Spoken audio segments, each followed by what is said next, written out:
우리 삶에는 우리와 함께하며 절대로 떨어지지 않는 우리의 일부가 있습니다. 우리의 일부이긴 한데 어찌 보면 또 우리가 아닌, 내가 아닌 그 무언가가 하나가 있거든요. 그게 바로 그림자라고 하는 거더라고요. 여러분, 그림자가 나인가요? 내가 아닌가요? 나예요? 사람들이 막 질밟는데요?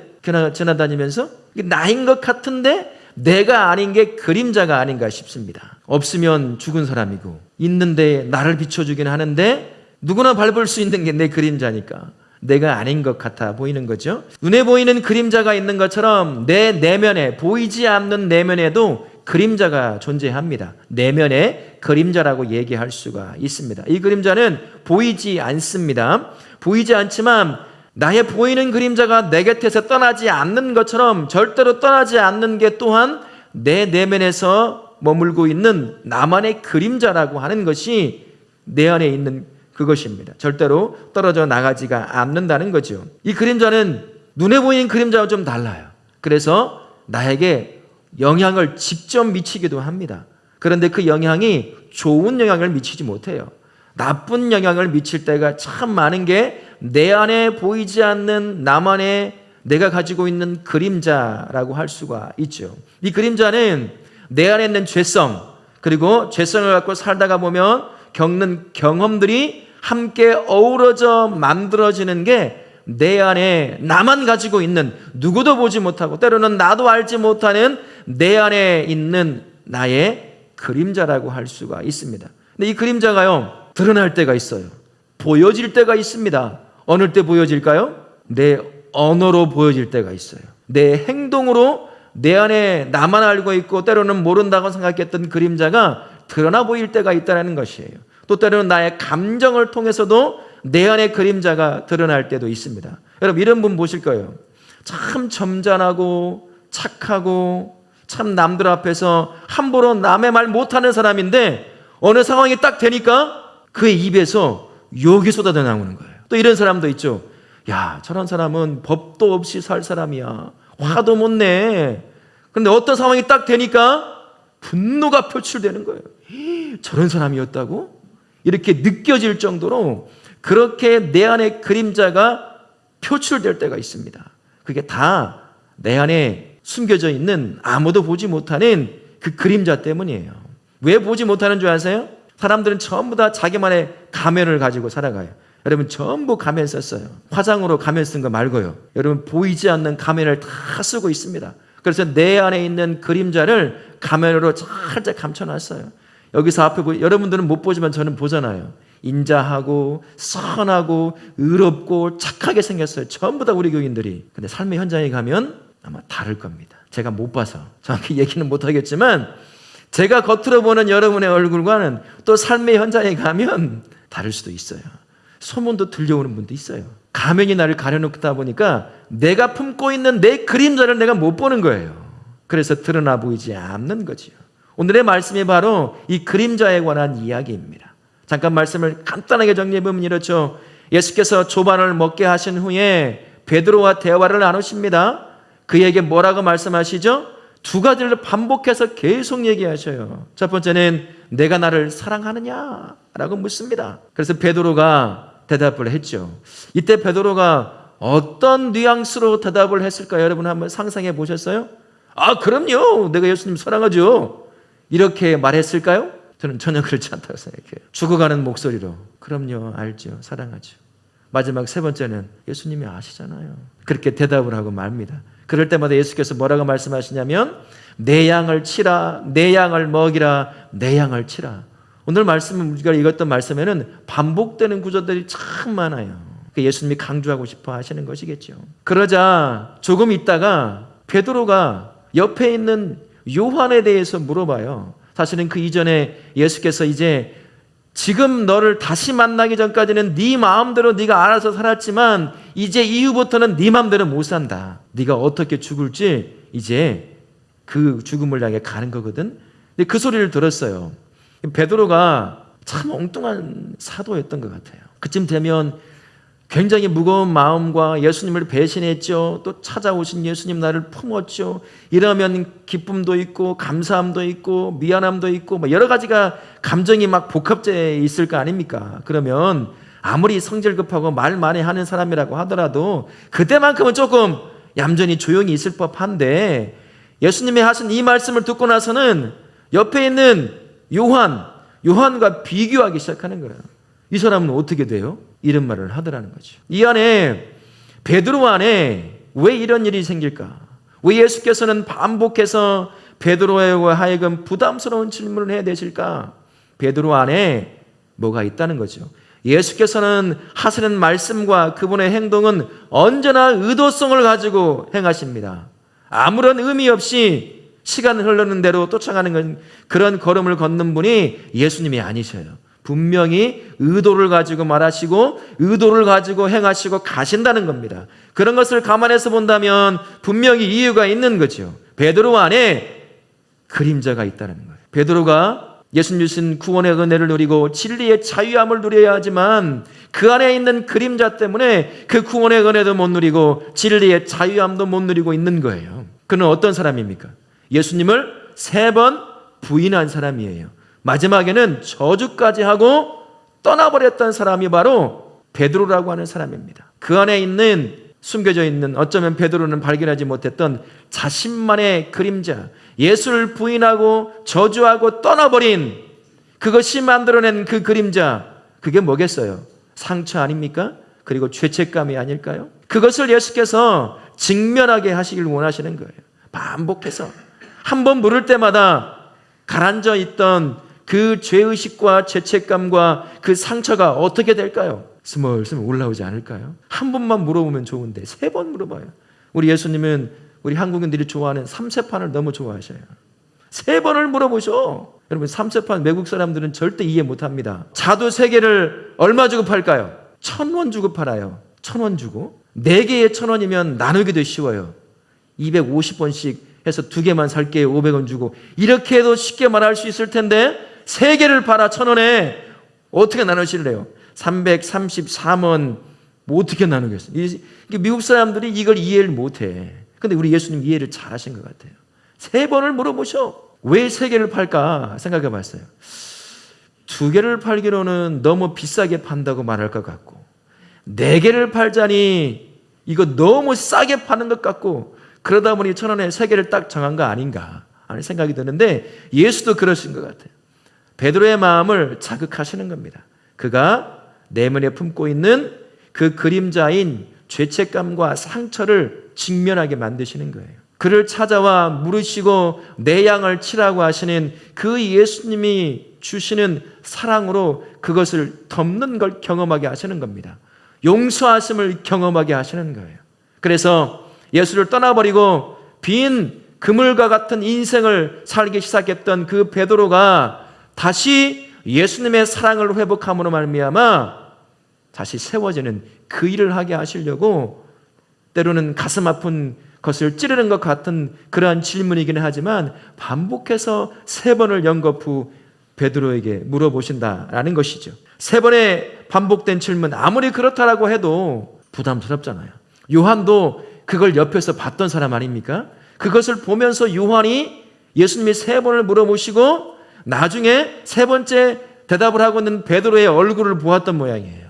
뭐라고 기록되어 있죠? 베드로가 17절 중간쯤 보면 뭐라고 되어 있냐면, 베드로가 근심하여 이르되. 어떻게 알았을까요? 아니, 3번 연거푸 물어보니 옆에 있는 사람도 어떻습니까? 그걸 계속 들으면 자기도 똑같은 입장 아닙니까? 얼마나 부담스러워요. 베드로가 뭐라고 마지막에 대답할까 옆에서 보고 있는 거예요. 얼굴이 사색은 아니더라도 굳어져 가지고 고개를 숙이며 쥐구멍에 들어가는 작은 소리로 예수님이 아시잖아요 라고 말하고 있는 걸 보고 기록해낸 거죠. 그렇게 죄책감을 계속 일으킬 수 있을 법한 그런 질문을 예수님이 사용하신 거예요.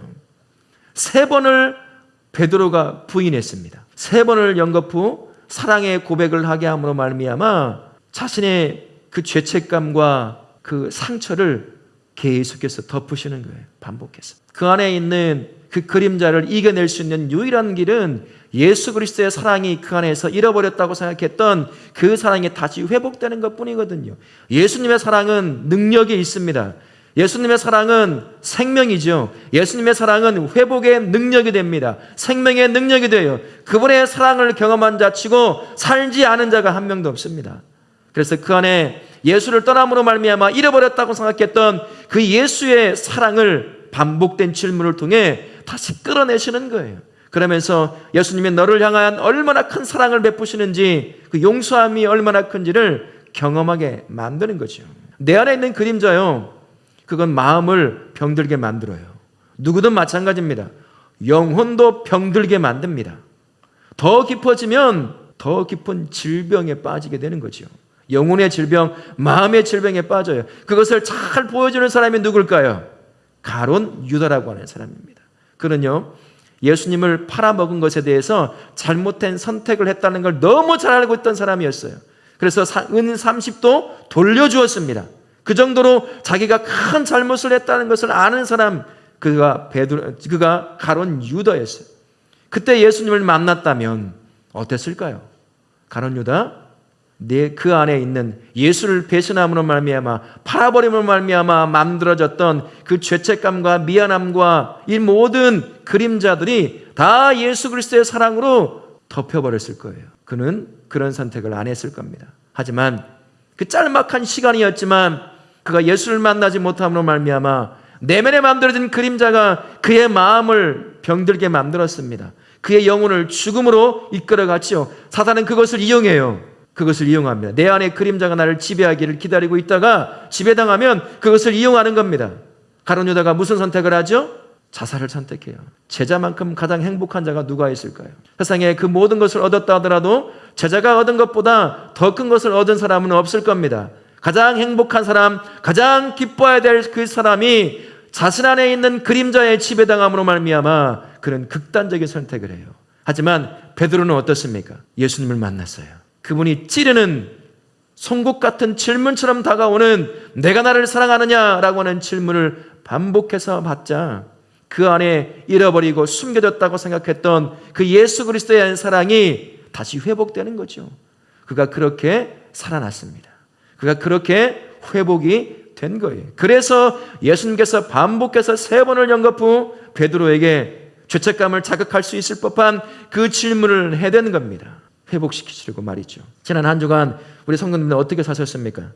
믿음을 가지고 살다 보면 언제나 승리할 수 없어요. 언제나 믿음 안에서 계속 믿음을 잃지 않고 흔들리지 않고 살아갈 수만은 없습니다. 우린 연약하니까요.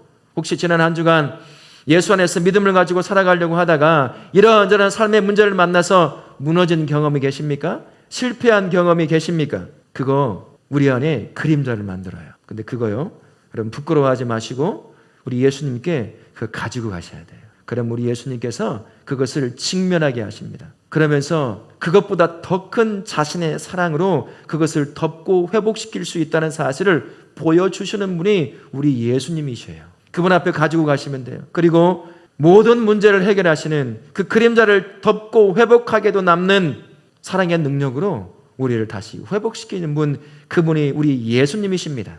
그러니 지난 한 주간, 아니 그 이전에 믿음을 가지고 살아가다가 이런저런 욕심 때문에 무너지고 깨져버리고 실패한 삶이 있다고 한다면 여러분 그거 부끄러울 수도 있겠지요. 그러나 그거 예수님 앞에 가지고 가면 돼요. 사람에게 말하지 말고 그분에게 가지고 가, 내려놓고 직면하고 그분이 주시는 사랑을 간구함으로 말미암아 그 그림자가 여러분을 죽이지 못하도록 그렇게 여러분의 마음과 영혼을 지켜내시는 우리 성도님들 되실 수 있기를 바라겠습니다.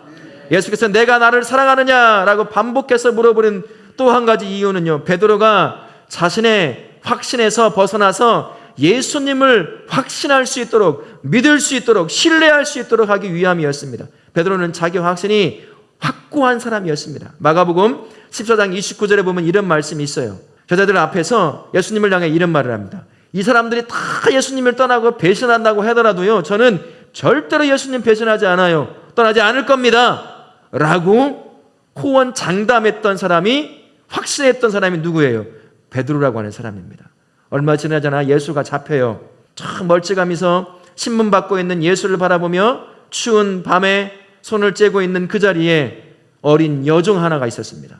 그 여종의 얼굴을 보니까 예수님과 함께 하던 사람 같아 보이는 거예요. 그래서 묻죠. 당신 저 사람과 함께 하던 사람 아니에요? 그 말 한마디에 그의 확신은 이제 완전히 사라져버리게 되는 거예요. 완전히 무너집니다. 그리고 그 누구보다도 자신이 얼마나 연약한 존재인지 깨닫고 텅 빈 그물과 같은 인생으로 다시 돌아가 버린 사는 거죠. 거기서 멈추지 않더라고요. 막달라 마리아를 통해서 예수의 무덤이 빈 무덤이 되었다는 소식을 듣고 그 무덤에 가장 먼저 들어간 제자가 누굽니까? 달려간 사람은 요한이지만 그 무덤 안에 들어간 사람은 베드로였어요. 가장 먼저 무덤 안에 예수님이 없다는 사실을 본 사람, 눈으로 경험한 사람, 그 사람이 베드로라고 하는 사람입니다. 그러면 그때 무엇을 기억해내야 되겠습니까? 부활을 기억해내야 돼요. 근데요, 내 안에 그림자에 사로잡히면 예수님 못 찾아요. 유다가 그걸 정확하게 보여줍니다. 병이 내 안에 그림자가 마음의 병을 일으키고 영혼의 병을 일으키면 예수님 못 찾습니다. 성도라도요, 목사라도요, 장로라도 못 찾아요. 보이지 않아요. 머릿속에서 사라집니다. 심지어 자신이 누군지도 잃어버리게 만드는 게 내 안에 나의 마음과 영혼을 병들게 만드는 그림자라고 하는 거예요. 예수를 찾아야 할 그 시간에 그 그림자가 예수님을 찾지 못하게 만들어요. 그리고 자기가 누군지도 잃어버리게 만듭니다. 그게 그림자의 강력한 능력인 거죠. 예수께서 3번에 걸쳐서 네가 나를 사랑하느냐라고 반복해서 묻는 건 너의 자기 확신으로는 절대 안 된다는 겁니다. 나를 신뢰하라는 거예요. 나의 사랑을. 사람은 자기 신뢰를 갖고 살아갈 수도 있죠. 그러나 그 신뢰가 얼마나 쉽게 무너지는지 여러분 지난 한 주간 다 경험해 봤을 거예요. 남들에게 말하지 않았지만 우리의 자기 확신은 이렇게 연약합니다. 쉽게 무너져 버리고 말아요. 하지만 예수 그리스도의 우리를 향한 사랑은 결코 무너지지 않습니다. 실패하지 않습니다. 그 사랑은 반드시 죽은 자를 살려냅니다. 그 사랑은 절망한 자를 회복시켜내는 능력이 있습니다. 결코 실패하지 않는 게 예수 그리스도의 사랑인 거죠. 그걸 깨닫게 하라는 거예요. 너 신뢰 그만해라는 거죠. 네 신뢰를 그만두고 이젠 변함없이 너를 사랑하는 나를 신뢰하라. 그래야 너가 너다운 자로 세워지게 된다라는 거죠. 예수께서 베드로를 부르실 때를 한번 보세요. 뭐라고 부르셨어요? 베드로야 라고 부르시던가요? 오늘 3번을 걸쳐서 뭐라고 부르죠? 요한의 아들 시몬아. 네, 베드로라고 부르시던 그분이 갑자기 이름을 바꾸듯이 부르는 거예요. 그것도 길게 요한의 아들 시몬아. 지금까지 베드로라고 불렀거든요. 베드로 3원 그 이후에. 근데 지금 이 순간에는 요한의 아들 시몬아라고 불러요. 베드로라는 이름이 반석이라는 뜻을 갖고 있습니다. 그 위에 교회를 예수께서 세우시겠다고 하시는 거예요. 근데 지금은 그때가 아니라는 거죠. 이미 베드로는 회복할 수 없는 실패를 맛본 사람입니다. 예수를 부인한 일이 있었어요. 저주까지 하고 도망쳐버린 인생을 살았습니다. 아직은 아니라는 거죠. 그러나 이제 내가 너를 다시 찾아와 내가 너를 회복시킨 이후부터는 이젠 다시 시작된다는 거예요. 제자의 삶이 너 위에 교회가 세워져야 될 그 삶이 이제 다시 시작된다라는 것을 가르쳐 주기 위함입니다. 그는 예수를 부인함으로 말미암아 실패함으로 모든 제자의 직분도 잃어버리고 옛날 그 삶, 실패가 거의 없을 법한 평생의 어부로서 살아왔던 그 삶으로 돌아갔잖아요. 그러나 이제 그런 삶이 아니라 다시 제자로서의 삶을 회복시키겠다라고 말씀하는 거죠. 성도도 자기 확신에 살 때가 많아요. 나이가 들수록 더 그렇습니다. 나이가 들면요, 한 번 굳어진 자기 확신 절대 바뀌지 않더라고요. 죽음 앞에서도 못 바뀌어요. 우리 성도들은 그러면 안 될 것 같아요. 성도는 언제든 예수님이 이것이다라고 말을 하면 나이가 80이건 90이건 100이건 주님이 원하시는 거라면 바꾸는 거죠. 내려놓는 거죠. 그게 성도입니다. 성도는 자기 확신으로 살아가지 않아요. 성도는 무엇으로 살아갈까요? 예수님으로 살아갑니다. 예수님의 사랑으로 살아가는 거죠. 그게 성도입니다. 믿으십니까? 성도는 자기 확신이 아니라 자기 경험이 주는 어제의 경험이 주는 확신이 아니라 예수로 사는 사람이요 예수의 생명으로 예수의 사랑으로 사는 사람이 성도라는 사실을 여러분 기억하실 수 있기 바라요. 베드로에게 그걸 깨닫게 하시려는 겁니다. 네가 제자로서의 삶을 살려고 한다면 네 확신, 그 확신이 주는 교만을 내려놓고 너를 변함없이 사랑하는 나를 내가 주는 사랑을 품어야 한다는 것을 보여주고 계시는 거죠. 자기 확신에 무너진 삶의 경험이 있으십니까? 예수께서 말씀하십니다. 나의 사랑은, 너를 향한 나의 사랑은 실패가 없다고 말씀하셔요. 그러니 이 한 주간 여러분의 확신이 아니라 예수의 사랑으로 사시는 우리 성도님들 되실 수 있기를 바라겠습니다. 내가 나를 사랑하느냐라고 또 반복해서 물으시는 또 다른 한 가지 이유가 이것입니다. 베드로가 품고 있는 또 다른 그림자겠죠. 패배의식에서 벗어나게 하시려고 또 물으시는 겁니다. 예수께서 이렇게 묻지 않으셨어요. 저 같으면 이렇게 물으셨을 겁니다. 네가 나를 믿느냐? 우리 예수님이 베드로에게 너 나 믿냐? 너 나 믿었니? 라고 묻지 않아요. 뭐라고 물어요? 뜬금없는 말처럼 들려오는 말로 네가 나를 사랑하느냐?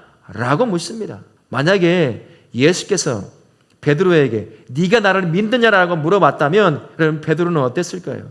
이미 믿음에서 실패한 사람이에요. 예수님 등지고 떠나간 사람입니다. 그것 때문에 안에 있는 죄책감과 상처라고 하는 그림자를 품고 살아가는 게 베드로거든요. 근데 그것에서 만나시자마자 너 나 믿냐?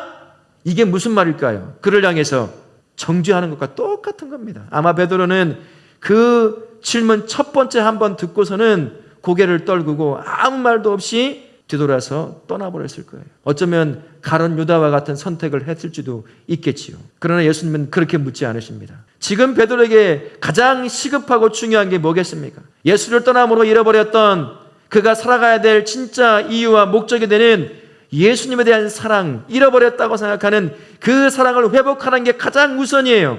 우리 예수님이 나를 사랑하지 않는데 내가 성도로 살아갈 이유가 뭐가 있겠습니까? 우리 예수님이 나를 사랑하는 사랑은 어떤 사랑이죠?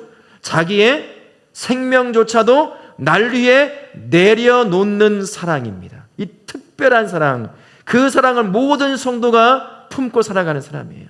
그래서 순교도 각오하고 사는 거예요. 근데 그 사랑이 이 안에서 회복되지 않아요. 제자로서 제자의 사명을 다하는 자로 살 수 있을까요? 절대 못 삽니다. 쉽게 무너지는 거죠.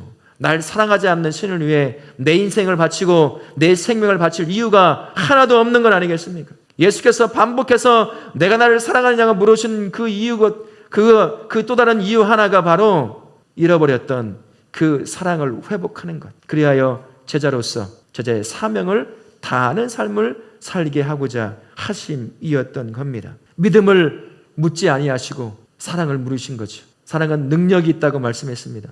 우리의 사랑이 아니라 예수 그리스도의 사랑. 그 사랑은 우리를 살려내는 능력이 있습니다. 우리를 회복시키는 능력이 예수 그리스도가 우리를 향해 주시는 사랑의 능력이라고 할 수가 있는 거죠. 잃어버렸던 그 사랑이 회복될 때 베드로는 제자의 삶, 제자가 감당해야 될 사명을 그제서야 감당할 수 있게 되는 거예요. 그래서 3번을 물어보시고 난 후에 네가 이제는 어떻게 살지를 그제서야 예수께서 말씀해 주신 겁니다. 이제는 네 마음대로 살았지만 이제부터는 네 마음대로 살지 못하고 누군가 너를 끌어갈 것이며 그곳에서 죽을 거다라고 하는 순교에 관한 이야기를 하게 되는 거죠. 성도는 제자의 사명을 품고 살아가는 삶입니다. 베드로의 사명이 예수님의 양을 치는 것인 것처럼 성도의 사명은 뭘까요? 복음을 품고 복음을 흘려보내서 예수가 없는 사람들을 예수 앞에 인도하는 삶을 사는 삶, 그 삶이 바로 성도의 사명을 다하는 삶입니다. 그 삶 여러분 지난 한 주간 잘 사셨습니까? 누가 봐도 잘 사셨습니까? 본인이 생각해봐도 난 그렇게 살았어 라고 말할 수 있을까요? 실패하잖아요.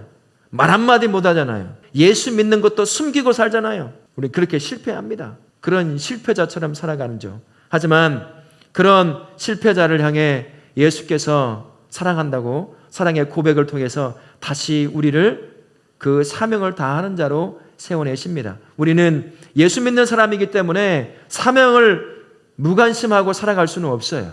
우리는 그 사명을 품고 살아갑니다. 내가 원컨 원치 않건 내가 예수 믿어 살아가는 그 삶은 내가 세워진 자리에서 복음을 품고 살아가는 삶이고 복음을 흘려보내는 삶이에요.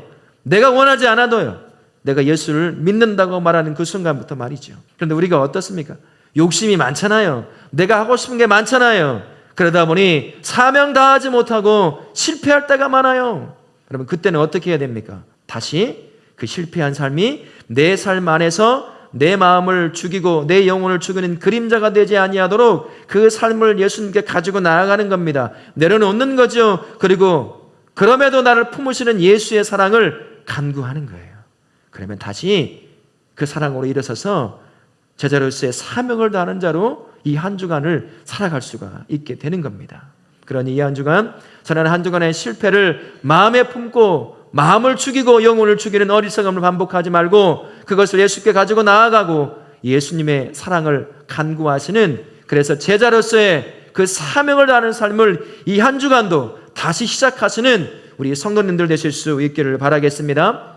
요한이 우리가 읽었던 말씀이 마지막 부분이잖아요. 아까도 말씀을 드렸지만 베드로는 참 독특한 사람이라고 말씀을 드렸습니다. 자신의 죽을 것을 얘기하신 그 예수님을 향해 이렇게 물어요. 21절에 이렇게 묻습니다. 주님, 이 사람은 어떻게 되겠사옵나이까? 다른 사람과 비교해 요한 그의 삶과 비교한 그런 삶을 살아요. 베드로가 바로 이런 사람이었습니다. 이렇게 연약한 존재라는 것을 요한이 옆에서 보고서는 요한복음의 마지막까지도 기록해요. 아마 베드로가 이것을 살아서 읽었다고 한다면 굉장히 서운했을 겁니다. 아니, 요한, 나를 지금 어떻게 표현한 거야? 좀 실수했다고 지금 이렇게 나를 끝까지 내가 무식하고 연약하고 무너지는 사람으로 이렇게 기록해 놓으면 어떡해? 이런 불평을 털어놓을 정도로 마지막까지 요한은 베드로의 연약함을 그대로 보여주셔요. 그런데 예수님은 그에 대해서 전혀 상관하지 않습니다. 뭐라고 반복해서 베드로에게 말씀하고 있어요? 나를 따르라. 요한은 상관 말고 너는 그냥 나를 따르면 돼 라고 다시 그를 세우셔요.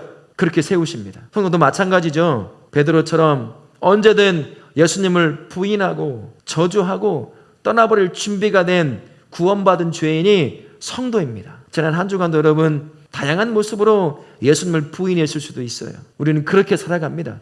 그런데도 예수님은 우리를 부르신다는 거예요. 야고보서 4장 14절부터 17절에 이런 말씀이 있습니다. 우리 같이 한번 읽어보겠습니다. 내일 일을 너희가 알지 못하는도다. 너희 생명이 무엇이냐? 없어지는 안개니라. 너희가 도리어 말하기를 주의 뜻이면 우리가 살기도 하고 이것이나 저것을 하리라 할 것이거늘 이제도 너희가 허탄한 자랑을 하니 그러한 자랑은 다 악한 것이라.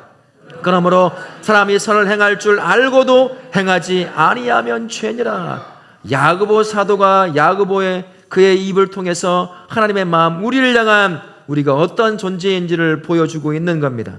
성도도 베드로 못지않게 연약한 사람이라고 할 수가 있어요. 잠깐 있다가 사라지는 안개와 같은 존재가 성도라고 하는 사람입니다. 베드로처럼 예수님을 위해서 무엇인가를 할 수 있을 것처럼 호언장담하죠. 목사로서, 장로로, 집사로, 권사로 무언가 하는 것처럼 그렇게 살아갑니다만 자기 욕심 앞에 언제든 무너질 준비가 되어 있는, 실패할 준비가 되어 있는 사람이 성도라고 하는 사람이라고 할 수가 있는 거죠. 그거를 깨닫게 만드시는 겁니다. 하나님의 영광을 위해 산다고 말합니다. 기도는 멋지게 하죠. 식사 기도할 때마다 하나님의 영광을 위해 먹고 마시겠습니다. 진짜 그렇게 하면 먹고 마시나요? 내 이득이 걸리는 일이 생기면 하나님의 영광은 내 삶에서 없어져요. 그죠? 하나님의 영광은 더 이상 기억되지 않습니다. 그렇게 연약한 자가 저와 우리예요. 언제든 믿음에서 떠날 준비를 하고 있는 사람처럼 살아가는 삶이 믿음이 있다고 말하는 저와 우리의 삶이라는 거죠. 그런 우리에게 베드로에게 하셨던 것처럼 나를 따르라 라고 말씀하셔요. 우리의 연약함을 아십니다. 이 한 주간도 어떻게 무너지고 어떻게 실패할지를 뻔히 아시면서도 변함없이 우리를 부르시는 그 음성, 나를 따르라. 옆 사람 무너지는 거, 실패하는 거 아무 상관하지 말고 너는 그저 무너지더라도 나를 따르라 라고 우리에게 지금 말씀하고 있는 거예요. 이 한 주간 또 삶의 자리로 우리가 가죠. 얼마나 많은 유혹들이 있겠습니까? 얼마나 많은 죄의 유혹들이 우리를 무너뜨리려고 할까요? 내 안에서 일어나는 수많은 욕심들도 참 많죠. 실패하는 그 삶 통해서 만들어내는 그 그림자가 내가 누군지도 잃어버리게 만들고 예수님이 누군지도 잃어버리게 만들어 결국에는 연약함 가운데 무너지게 만드는 그러한 삶의 현장, 우리가 또 돌아가서 살아가야 될 삶의 부분이라고 할 수가 있습니다. 성도가 복음을 품고 살아가는 건 진리와도 같습니다. 포기할 수 없는 겁니다. 내가 성도이기 때문에 그게 나의 사명이 되는 거예요. 그런데 우리가 연약해서 또 무너집니다. 내 안에 있는 욕심, 그 욕심을 쫓아 살게 되는 거죠. 그러다가 그 실패한 삶을 보게 되는 겁니다. 그 죄책감을 끌어안고 또 예배자리에 나와서 하나님 용서해 주십시오. 또 그렇게 살다가 또 일주일에 또 돌아와서 실패한 나의 인생을 또 내려놓으며 용서해 달라고. 그렇게 살아갈 수밖에 없는 연약한 존재가 저와 우리라고 할 수가 있는 거죠. 그러나 여러분, 실패를 두려워해서는 안 됩니다. 우리 예수님이 아셔요. 잘 살다가도 무너질 수밖에 없는 게 우리의 연약함이라는 걸 아십니다. 실패에 무너지고 실패를 두려워하면 한 번의 실패가 내 안에 내가 견뎌낼 수 없는 그림자를 만들어낼 수 있어요. 그 그림자는 가만히 있지 않습니다.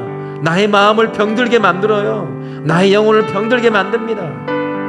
나의 삶을 가론유대의 삶으로 이끌어갈 수도 있다는 거예요. 그때마다 실패를 경험할 때마다 예수 앞에 가지고 나아가십시오.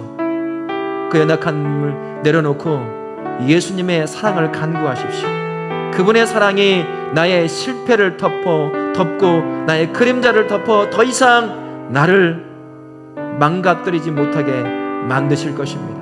그리고 다시 내 안에 잃어버렸던 사랑을 회복시키셔서 나로 하여금 제자의 사명을 다하는 삶, 그 삶을 살게 하실 것이고, 또 허락하실 일주일의 삶을 향하여 나를 따르라, 내가 너와 동행할 것이고 끊임없이 너에게 능력이 되는, 생명의 능력이요 회복의 능력이 되는 그 사랑을 내가 공급할 거니 실패를 두려워하지 말고 내가 너와 함께하는 삶의 그 자리에 나를 따라 너의 사명 다하는 자로 살아가길 바란 그 예수님의 음성이 오늘 우리에게 들려주신 이 설교의 말씀이라고 할 수 있습니다. 그러니 실패의 그림자를 극복하게 하시는 예수님의 사랑을 품고 사명의 자리인 삶의 자리에서 이 한 주간 복음을 품고 살고 복음을 흘려보내서 예수가 없는 사람들에게 예수님을 전해주는 그 복음의 통로로 사시는 복된 성도님들 되시기를 예수님의 이름으로 축원합니다. 아멘.